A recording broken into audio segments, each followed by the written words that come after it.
Is South Africa in danger of missing the June 2015 television digital migration deadline because of a turf war between ministers responsible for the program? Has the country started securing the millions of set-top boxes needed to migrate from analog to digital broadcasting?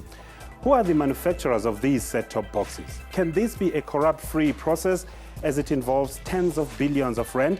What time is it? It's question time.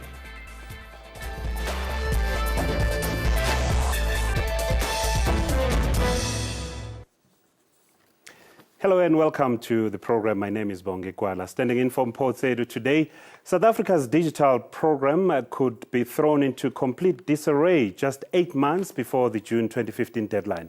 The two ministers charged with implementing the program are reportedly embroiled in a turf war that threatens to derail this program. Reports suggest that Minister of Telecommunications, Siyabonga Cwele, missed the end of July deadline he had set for his department to publish a new policy for digital migration because of disagreement with his counterpart, that's Communication Minister Faith Muthambi, on the direction of this process.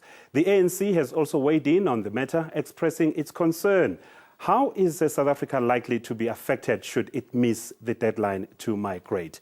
To discuss this further, I'm joined in the studio by Phumla Radebe, chairperson of the Universal Service and Access Agency of South Africa, USASA, and of course, agency tasked with implementation of digital migration.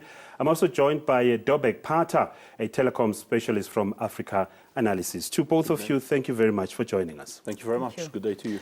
Good day. Let me start with Phumla Radebe here, the chairperson at USASA and USAF, really.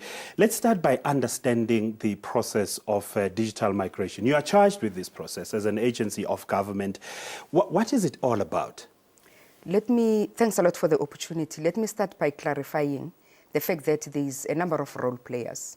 USASA is one part of the many role players who are charged with this responsibility of the rolling out of the digital migration program. To be very specific, USASA has a responsibility of ensuring that those people who would have been designated by government to be poor households who should benefit from the subsidization of this program would be benefiting from the fund that has been set aside, particularly to be disbursed by USASA. So your role in the value chain then will be what? Our role specifically is to ensure that we assist with the procurement of the set-top boxes, make sure that the people who qualify receive the set-top boxes, as well as receive the antennas that are going to help them in terms of connections, and make sure that they are connected and they participate. Does it excite you that you are responsible for procurement, or does it give you sleepless nights? Because then the issue of, we know when we have big projects like this, there are always those elements who would like to cash in and make a quick buck, and the issue of corruption then comes to the fore. Let me tell you what excites me, to be very honest with you, is the end user who's going to benefit from this program. We're setting ourselves a target at USASA to make sure that the people who are supposed to benefit are definitely going to benefit. Yes, there is this procurement issue, which is of great concern, that, as you have indicated. But if we follow the rules, we take them step by step, our process being transparent, open, and fair, and all the role players also play their game very well. And there is checks and balances in place to make sure that there isn't any perceived corruption in this program. Surely we should, by the end of the day, when we reach our target, which is mostly your poor families, your poor people who are supposed to, who would not, under normal circumstances, be able to afford a typical set-top box, would benefit from this program. I'm sure we'll definitely go to sleep. So let me put you at ease. I sleep at night. I'm at ease right now, but also what troubles me is that we read and hear of the two ministers responsible for this program not seeing eye to eye about the direction of this program. Communications Minister and your minister responsible for this department. They don't see eye to eye. How does that impact on your program? But also, what have you heard from them? Are they able to find each other right now? Let me be very honest with you. I read about it also in the newspapers. It's not something that we discuss. It's not something that we know as a policy. We want to believe that we have a program to follow and we have got deadlines to stick to. USASA is part, like I said, of this whole program. What we have to do is dependent on certain things that have to be done. All what we can do as USASA is to support whichever minister. As far as I'm concerned, my minister is the one who gives us direction on what we're supposed to do, who is Minister Cwele. So we're taking the cue from what he's going to tell us what to do, and we'll make sure that we deliver. We know what exactly we need to do as USASA, and we still stand firm on the fact that we shall deliver on the expectation. All right, I would like for us to discuss broadband rollout in a moment, but Dobek, let me bring you in here. I mean, the industry generally, what sense are you getting there? Is there excitement? Is there expectation? Are people getting worried that we might miss this digital migration really? And what is involved? I think there's certainly excitement and expectation. I think there's also anxiousness. Probably on both sides, on the broadcasting side and on the telecommunications side, for access to the frequencies that will be freed up by the broadcasters, the signal distributors in the 800, 700 megahertz frequencies for delivery of future broadband services. So I think in general, the general view within the industry and maybe outside of the government circles, but within the analyst community would be that the June 2015 deadline is probably becoming less and less a reality with every week or month we go by, and we have no clarification on certain basic aspects. What concerns you? Is it policy direction really? Is it a hesitation? Yeah, I think it's, we started this process a number of years ago, and ever since then there have been a few changes in terms of decisions or decision-making process and what would be the different elements that need to be put in place, such as, for instance, which standards to use. We took a while to decide which standard. Where are we going to source the set-top boxes, for instance, that will provide access to digital signal, receiving of the digital signal for broadcasting purposes as a recipient end user.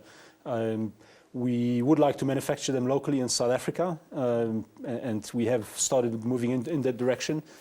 It may not be the least expensive solution. We could probably source them outside of South Africa through larger distributors or manufacturers at a lower cost. But there are a number of elements that are just taking a lot of time to make the final decisions, and we haven't started putting in place yet, or we haven't arrived at a stage where we into the last execution process of manufacturing set-top boxes, of distributing them, of beginning to educate individuals how to use them, for instance. All right. When we come back, I would like for us to migrate to broadband, but also just look at quickly before we wrap this area, talk about where are we sourcing these set-top boxes and who stands to benefit, and if there's an opportunity for young people really to access that. Don't go away. Question time is taking a break.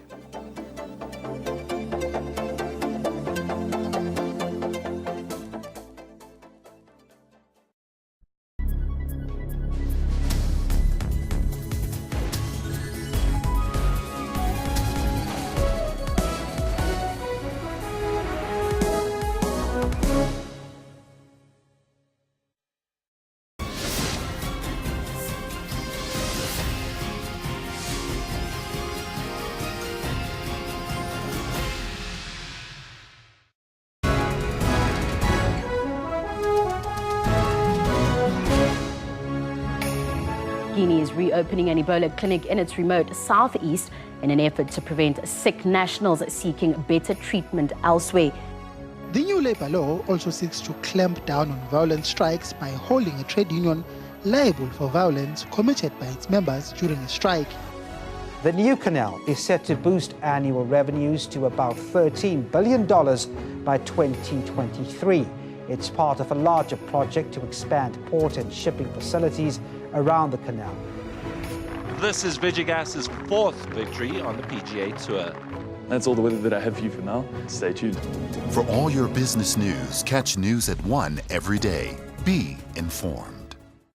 A very warm welcome to you at home. This is Afro Showbiz News, the show that brings you all things art and entertainment from around the African continent. Tunisian rapper Ben Ahmed, better known as Clay BBJ, has been released after spending 2 weeks in prison. The arrest came after he was accused of insulting security and violating public morals.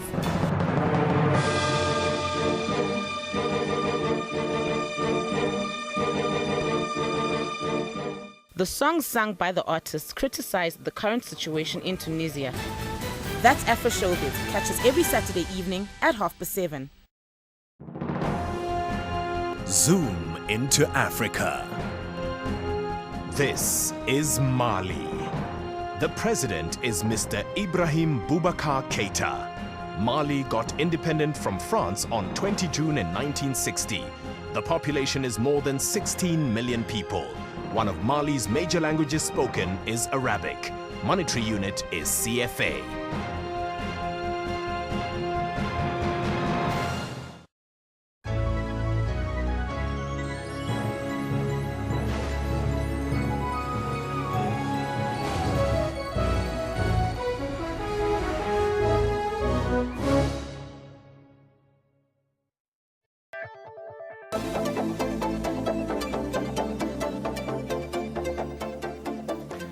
Welcome back. This is a question time here on SABC. I'm joined in the studio by Phumla Radebe, chairperson of USASA, and I'm also joined by Dobe Pata, who is with Africa Analysis. As we were discussing earlier on, I want us to move quickly to Phumla, where are these set-top boxes being manufactured? You are procuring them. Where are you getting them from? And the process of distributing them to those who need them. How do you know who needs them? What is the qualifying criteria? Okay. Let me preface my response to you by indicating that earlier you had asked the question as to whether is there excitement about this. Where I sit or where I stand leading this organization, we're very clear of the fact that government is intending to deliver on this project. So let's be very clear. Government is very clear. Government has no chance. Yes. Government has to migrate because 2015 UN will shut us out. Definitely. But hence I'm saying the fact that we are where we are as USASA is a clear indication that we are getting ready.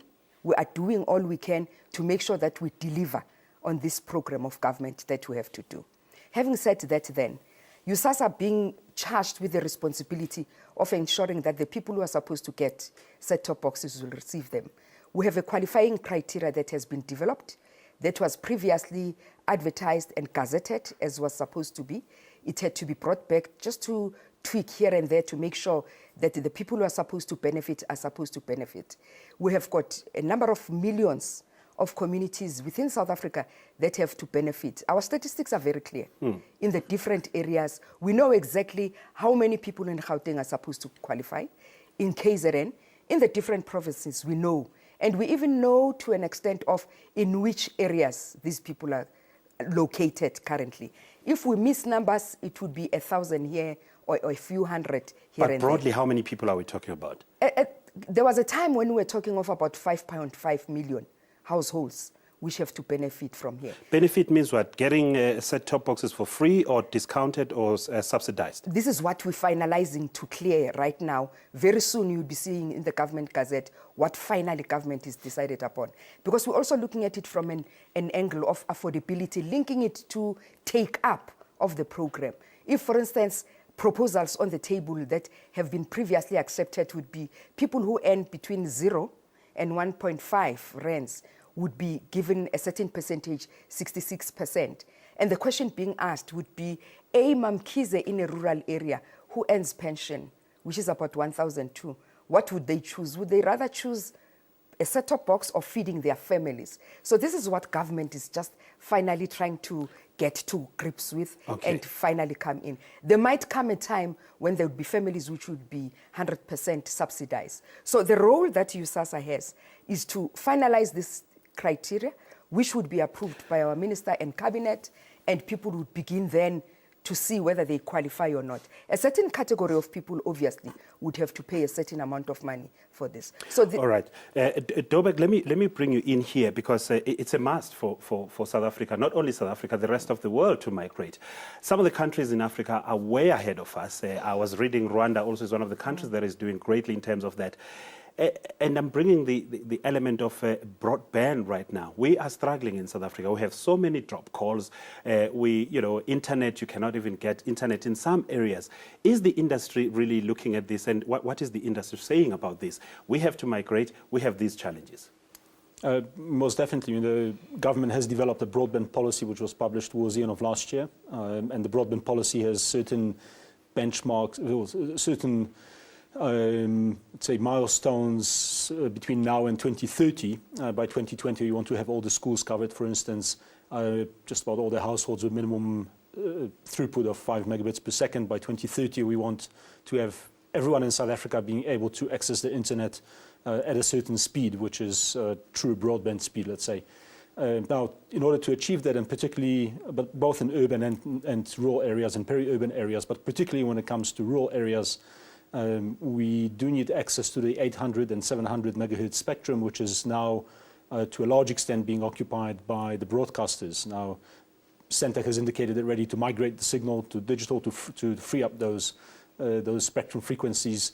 The mobile operators, but not only, but specifically because it's a wireless technology deployment, fourth generation mobility, also known as LTE, can make use of that spectrum very efficiently to deliver broadband in rural areas at a reasonable cost of deployment of networks. But also in urban areas, as you indicated, a lot of dropped calls or difficulty getting good internet connectivity.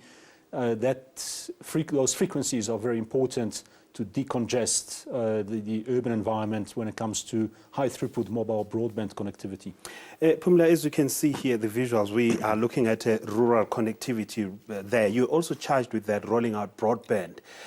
How far are you in doing that, and why starting in rural areas when production happens in urban areas where you need to speed up there first so that even rural areas can benefit? It's exactly for that reason that USASA was created. The mandate that USASA carries is to concentrate in rural areas, not only in rural areas, in areas which would be called underserved. So you could have an underserved area which is on the peri-urban or in some of the urban areas. But our focus to date has been mostly in rural areas.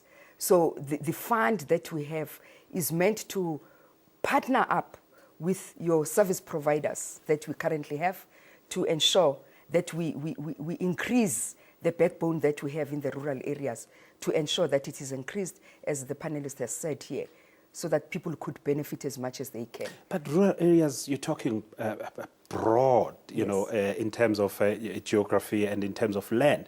So again, I'll go back to the issue of really trying to speed up where there are challenges, but you can have quick wins in the urban areas, and then rural areas then will become secondary, but not being ignored completely.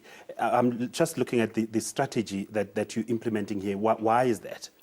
The strategy that USASA has adopted, obviously also linking onto South Africa Connect that has been mentioned a few minutes ago, is when we go into rural areas, the very same service providers who are benefiting in the urban areas have realized we've got two typical examples that we can use where we did a project in Msinga, KZN, as well as eMalahleni in the Eastern Cape. That, you know, interestingly enough, there's this market that has arisen, if I were to be allowed to use that terminology, because it's a market which would have been seen to be remote in the rural areas, because we're not only talking voice here. Our main aim is to make sure that there is enough data that can be covered, particularly for school children and for government to be able to use, and for businesses in those areas. So this is very fast, very, very huge, as you have said. The project that we have embarked upon in Msinga and in Malahleni, we are going into the Northwest in this financial year, as well as the Northern Cape currently. We see also private businesses in those areas coming into the field. All right. I'm going to ask you to hold it right there. You'll continue with that thought when question time returns.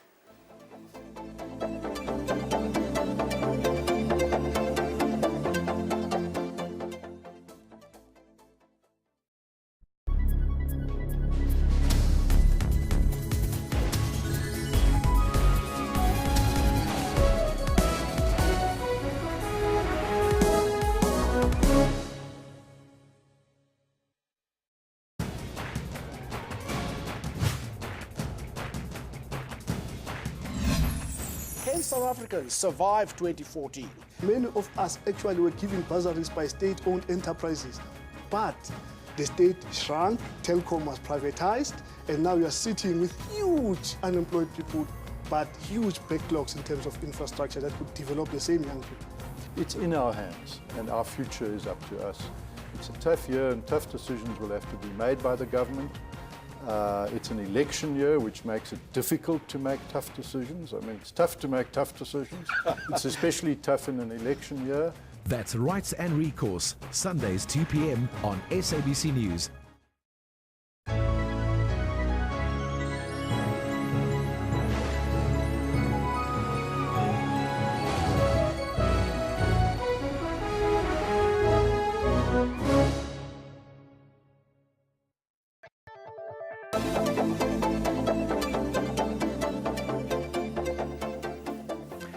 Welcome back. You are watching Question Time here on SABC. I have Pumla Khadebe here, chairperson of USASA, and I have Dobek Pata as well, who's an industry analyst.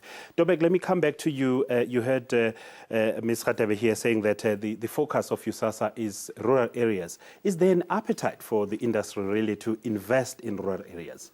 I think today that the appetite has been limited, but it depends who. The industry is vast, broad.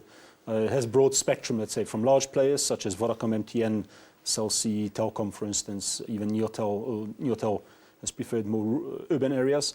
And they need large volumes with a certain minimal revenue per user, per subscriber. So rural areas for them have been mostly, they've covered them due to obligations that they've been settled with to prescribed to cover. But normally they wouldn't really be interested. Well, they wouldn't because they make money elsewhere. So for them, it's not a priority unless they are they need concentration obligated to do so. Correct. But I think there are two aspects emerging. One is that there is money to be made in rural areas. It depends on the business model that you deploy.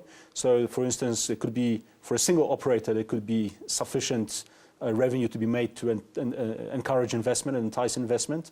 But on the other hand, there are also smaller players who are very regional, very localized players. And these could be community players who provide a community-based service, which could be in partnership with a larger operator that provides the backhaul network, so to speak, to take the traffic out of the area. And they can thrive because of low overheads and community support. They can probably thrive and make a profit in a rural environment as well. Again, I'll go back to the point of connectivity and broadband and so on, because a local operator will struggle because they don't have, well, at least we don't have a fast connectivity in the country. Bigger operators can make a plan B, really, and get away with it if it means getting a signal from elsewhere and bring it to, but the smaller operators will struggle. So I'm saying economically, does it make sense really to focus on this kind of market? It does depend on the cost of, let's say, what's called the backhaul, capacity that you need to buy to take traffic out of an area to an aggregation point, like a city where the traffic can be channeled to other areas in the country, wherever it's going, or internationally. So again, it depends on your business model, how you structure it, depends on the size of your operations as well. In the future, we may see additional obligations being prescribed to operators that want to bid for that spectrum, for the 800, 700 megahertz spectrum, as has been the case with the 2G spectrum, with the 3G spectrum in the past. Well, 3G less so, let's say 2G spectrum. So large operators may be obligated, if they want to operate in the country, to also have certain obligations in rural areas, but they don't all have to go there. They can, one operator can go there, and if there's no competition, they should be able to operate there. Okay. Most likely profitably. Got you. And then let's come back to USASA now and look at, connecting hospitals, schools, police stations to the grid, the national grid. I mean, it's something that we've been battling it for very many years. I mean, you go to KZN, for instance, you have a traffic fine. They cannot pick it up when you come to Gauteng, for instance. So there is no national grid that talks to everyone in the country. How are you going about ensuring that those that I've just mentioned are really connected to the national grid? The Msinga, if you'll allow me once again to use that typical example, and in terms of the answer given earlier, statistics have indicated that as early or as late as December 2013, there was only 17% geographic coverage in that particular area. I'm building up to a point here. And you would have 2G intermittent coverage in those areas. We moved in. We had an open tender process where we invited those companies which could go as far as doing LTE. So we had your usual Vodacom, MTN, and so on who applied to participate. We put in our bid, and then they had to bring in their bit of money. So there was a partnership of government and the private sector. As we talk right now, we have moved from 17%, we have upped that with 66%. We are standing at 83 geographic coverage in that area. And we definitely have a very pervasive 3G, up to an extent of an LTE in this area. LTE means what? It's the higher generation. Okay. It's the top of the range. It's coming on 4G, exactly. so to speak. It's Okay. Yes, it's the Rolls Royce. Okay. If we were to call it. So that. you're rolling out LTE in those rural areas. Okay, so I'm sure Which sitting here in also, Gauteng, people will say, wow, they'll be drooling over this. And we went into this project with MTN. And I want to believe that the users of Vodacom, Cell C, will benefit from that backhaul that has been increased in that area. Now, having done that, they were able, MTN, to draw from the urban areas, particularly KwaZulu-Natal, and bring into that area. If you have been to Msinga, you know exactly what we're talking about here. It's not an easy feat, and we have managed to be able to connect. There are 3 towns we're talking about. There's Pomroy, there's Tugela Ferry, and there's Kidsdrift. And in those areas, we have connected 4 schools. And in connecting those 4 schools, we have made sure that the grade 12s in those areas, not only do they have gadgets to work with at school, they've got gadgets that they take home. So they are able to connect even from home and do their homework. We are talking 24 clinics that we have connected. We are talking one government institution, which is the Department of Education, which will be connected by the end of September. All right. I'm just using one example to say, if we can really apply South Africa Connect as is intended to be, and with USASA using the mandate that they have, coming into partnership. And here, I must admit, we're talking big business here who are able to do it. And we have shown that it can be done. The challenge and the question, I guess, is why is it not being done? Why is it so slow? Why is it only starting now when we had these policies long time ago? But the issue of local small businesses, you're talking about big businesses here rolling it out. What about the small businesses? They have a role to play because once the backhaul has been pushed into the area, the connectivity that has to be done locally, that we have agreed with the service provider, that we have to use local businesses, because that is the opportunity that they can have to take part and be part of the cake that is being cut in this particular instance. So it's a model that we're hoping would be able to apply throughout the programs that USASA is running. All right. Dobek, finally, Africa, where is Africa right now? And comparing South Africa to the rest of Africa, where are we? Very briefly. It varies. As you indicated, some countries are fairly advanced. They effectively have switched or in the process of switching over to digital signal distribution. There are countries that have already declared we want 2015 is not realistic. We're looking at 2016 as a digital switchover date. So it varies, and it's based on a number of factors, but predominantly on policies and the speed with which the government resolves the different issues, elements of that migration. Okay. And unfortunately, in South Africa, we've taken probably more than we should in terms of time to arrive at certain decisions and start implementing. Hope we'll arrive there fast. To both of you, Phumla Khatebe, Chairperson at USASA, and yourself, thank you very much. We've run out of time. Dobek Pata, thank you very much for joining us. That was the question time for today. A big thank you to you and, of course, our guests here in the studio and to you at home for watching the show. Welcome your feedback via email. It's questiontime@sabc.co.za, or you can tweet us. Our Twitter handle is @questiontime24. From me and the rest of the crew, you have yourself a wonderful time. Good night.